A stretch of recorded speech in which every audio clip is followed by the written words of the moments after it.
Break time yun nung sinot yung video na yun. Oo, sinot yung video na yun. Kinunan lang bigla yun. Pero pinag-uusapan nila, motor, tapos bigla. Oo, biglang pumasok ako. Kasi nakita nila, bagong motor mo ah. Oo, pare. Branded na yun, pare. Mm.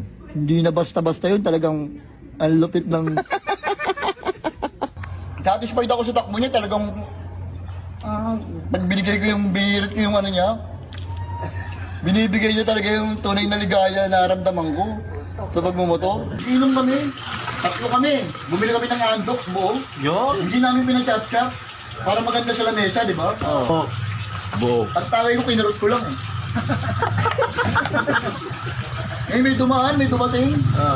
Sinagat, pare, inom ka. Pare, masakit na lamunan ko eh. Pero umupo, di ba? Umikot na yung tagay, siyempre, umikot na. Siya na uli, di ba? Pare, tagay ka. Siya lang ha, sakit talaga na lamunan ko. Inom na yun. Parang kala mo, lasin nung ininom eh. Sabay, ito na, masinta na. Siyempre, uminom na eh. Kita ka na. Nawakan yung pakpak, hindi niya mabalik. Tawan.